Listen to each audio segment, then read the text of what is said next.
ሰላም እንዴት ናችሁ? ዛሬ በቆንጆ ማዕድ የፉል አሰራር ነው የምናየው። እንዲህ በምታዩት መልኩ አዘጋጅቼዋለሁ። ወደ አሰራር እንሄዳለን። በመጀመሪያ የፈላ ውሃ ውስጥ እንጨምራለን የባቄላ የተፈተገውን ባቄላ። እሱ እየበሰለልን በዚህ በኩል ማቁላላት እንጀምራለን በሌላ ማጥበሻ። ለድምፄ በጣም ይቅርታ፣ ያው ጉንፋን ይዞኝ ነው። መጥበሻው ላይ ሽንኩርት አድርገን እኔ ሽንኩርቱ ላይ ሁልጊዜ ሲሰራ ጨው አድርጋለሁ ቶሎ እንዲበስልልኝ ለማድረግ። እሱን አድርጌ በደንብ ለማብሰል እየሞከርኩ ነው። እዚህ ጋር ሽንኩርቱ በዚህ መልኩ ከለሩን እየቀየረ ነው። ጥሩ የአበሳሰል ደረጃ ላይ ሲደርስ ሌላ ግብአቶችን እንጨምራለሁ ማለት ነው።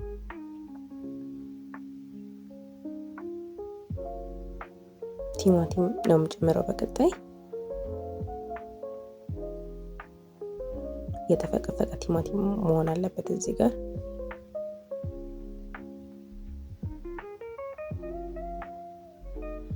በመቀጠል ሽንኩርቱና ቲማቲሙን አዋህዶ በደንብ እንዲቁላላ ማድረግ ነው ማለት ነው። በጣም ጥሩ የሆነ የቁርስ አማራጭ ነው። አንዴ ቁርስ ከበላችሁ ምሳውን ላይ አይርባችሁም። በቃ በደንብ አድርጎ ነው ያዝ የሚያደርጋችሁ። በጣም የሚጣፍጥ በዛ ላይ ሞክሩት በየቤታችሁ ለቁርስ አማራጭ። ሰብስክራይብ እና ላይክ ማድረጋችሁን እንዳትረሱ ፕሊዝ። ሼር እያደረጋችሁ ላይክ እያደረጋችሁ። በዚህ መልኩ ከበሰለ በኋላ ቲማቲሙና ሽንኩርቱ በርበሬ እንጨምራለን። መጠነኛ በርበሬ፣ በጣም ቀይ መሆን የሌለበት በጣም ደግሞ ማነስ የሌለበትም። ፉል ከለሩ የሆነ መካከለኛ የሆነ የበርበሬ ይዘት ይፈልጋል። በጣም ከቀላም የሆነ ትንሽ ደስ የማይል ነገር አለው። በርበሬ 1 ማንኪያ የማይሆን ነገር ነው ያደረኩት።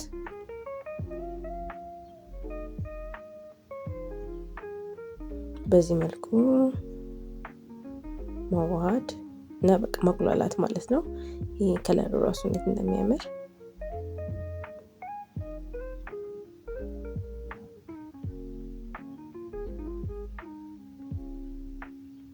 በዚህ መልኩ ማቁላላት ያስፈልጋል ለትንሽ ደቂቃ። ለድምፄ በጣም ይቅርታ አድርጉልኝ። የሰሞኑ ጉንፋን በጣም አስቸግሮኝ ነው።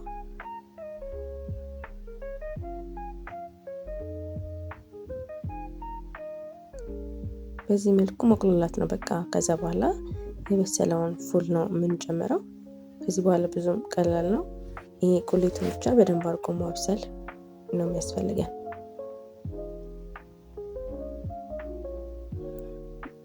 የፉሉ በዚህ መልኩ በስሏል። የባቄላው የተቀቀለው ባቄላ እና ዳጥ ታረጉታላችሁ ፍጥጥ እንዳይል ሁሉም ማለት ነው። ትናንሾቹ የሆነ የባቄላው ይዘት መኖር አለበት። አንዳንድ ሁሉም ጥፍጥ ማለት የለበትም፣ ግን መዳጥ አለበት። በዚህ መልኩ ዳጥ ትንሽ አረጌው ማቀላቀልኩት ማለት ነው።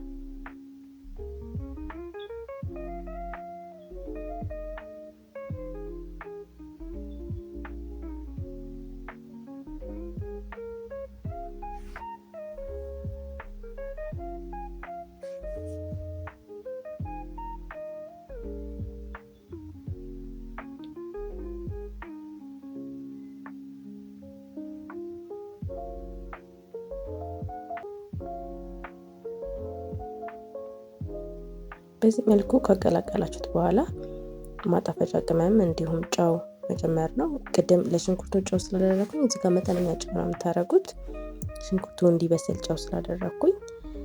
ቀጣይ በቃ ኦልሬዲ እየበሰለ ባቄላ ስለሆነ ሁለቱ ነው የበሰላችሁ፣ ወደ ማቅረብ ነው የምንሄደው ማለት ነው።